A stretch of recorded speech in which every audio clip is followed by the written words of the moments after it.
పాస్బుక్లు, రేషన్ కార్డులు ఉన్న వారికే రుణమాఫీ, ఆదాయ పన్ను చెల్లించే వారికి, ఉద్యోగులకు మినహాయింపు.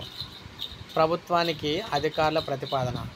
మంత్రిమండలిలో సమగ్రంగా చర్చించాకే తుది నిర్ణయం. సో మీరు చూసుకున్నట్లయితే 15 ఆగస్టులోపు 2 లక్షల వరకు పంట రుణాల మాఫీ అమలుకు విధి విధానాలపై రాష్ట్ర ప్రభుత్వం కసరత్తు చేస్తుంది. అర్హులైన వారికే రుణమాఫీ వర్తింపజేసేందుకు అధికారులు వివిధ ప్రతిపాదనలు అయితే సమర్పిస్తూ ఉన్నారు. పాస్బుక్లు, రేషన్ కార్డులను ప్రామాణికంగా తీసుకోవాలని తాజాగా వారు ప్రభుత్వానికి సూచించినట్లు తెలిసింది. ఎంపీలు, ఎమ్మెల్యేలు, ఎమ్మెల్సీలు, ఆదాయ పన్ను చెల్లించేవారు, ఉద్యోగులను దీని నుంచి మినహాయించాలని చెప్పేసి మంత్రిమండలి సమావేశ అజెండాలో ప్రతిపాదించినట్లు సమాచారం. పంట రుణాల మాఫీపై ఈ వారంలో సమావేశం నిర్వహించాలని ప్రభుత్వం భావిస్తుంది. దీనికి సంబంధించిన పూర్తి సమాచారం ఇవ్వాలని ఆదేశించడంతో వ్యవసాయ అధికారులు 2 లక్షల వరకు కూడా రుణాలు అయితే తీసుకున్న వారి జాబితాను అయితే బ్యాంకులు అయితే తెప్పించారన్నమాట.